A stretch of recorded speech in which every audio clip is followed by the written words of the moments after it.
Di jantung Kepulauan Indonesia, sebuah ramalan abadi telah meninggalkan jejak yang tak terhapuskan.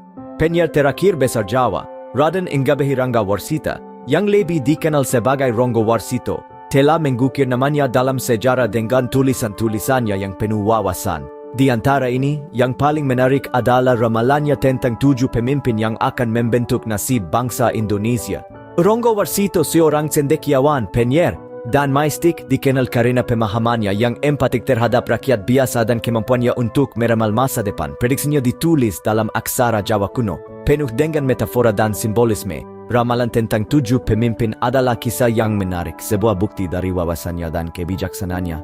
Pemimpin pertama yang diramalkan Ronggo Warsito adalah seorang pria rakyat biasa, seorang pejuang yang akan bangkit melawan kekuatan kolonial. Soekarno, Presiden Indonesia pertama, memenuhi ramalan ini. Sebagai pemimpin yang karismatik, ia memimpin bangsa menuju kemerdekaan, mencerminkan gambaran Ronggo Warsito tentang seorang juara rakyat. Berikutnya adalah pemimpin kedua, seorang pria yang akan membawa ketertiban dan disiplin ke negara yang baru merdeka. Soeharto, Presiden kedua, mengambil alih kendali selama masa kerusuhan politik dan ketidakstabilan ekonomi. Rezim Orde Barunya membawa stabilitas dan pertumbuhan, mencerminkan ramalan Ronggo Warsito tentang seorang pendisiplin. Pemimpin ketiga, menurut Ronggo Warsito, akan menjadi wanita yang pertama bagi bangsa ini. Megawati Soekarno Putri, Putri Soekarno, menjadi presiden wanita pertama Indonesia. Memenuhi ramalan ini, kepemimpinannya melambangkan perubahan peran gender tradisional dalam politik Indonesia.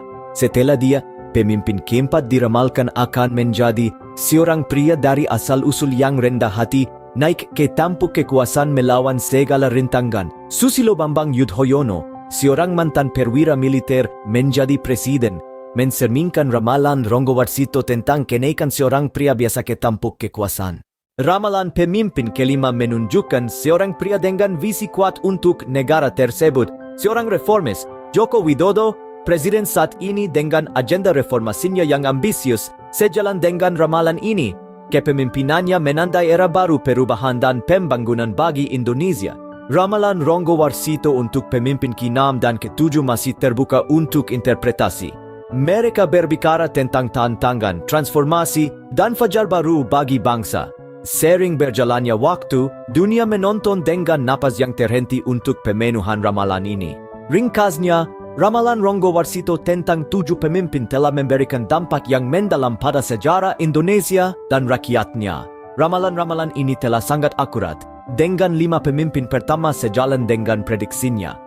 Ramalan ini tidak hanya menunjukkan wawasan Ronggo Warsito tetapi juga pemahamannya yang mendalam tentang lanskap sosial politik negara itu. Saat kita menunggu pemenuhan ramalan yang tersisa, kita mengenang kebijaksanaan Ronggo Warsito dan jejak tak terhapuskan yang telah dia tinggalkan dalam sejarah Indonesia. Ramalannya berfungsi sebagai pengingat perjalanan bangsa, kemenangan, perjuangan, dan semangat yang tidak pernah goyah. Kisah Ronggo Warsito dan ramalannya adalah bukti dari keragaman budaya dan sejarah Indonesia, sebuah cerita yang terus ditulis setiap hari yang berlalu.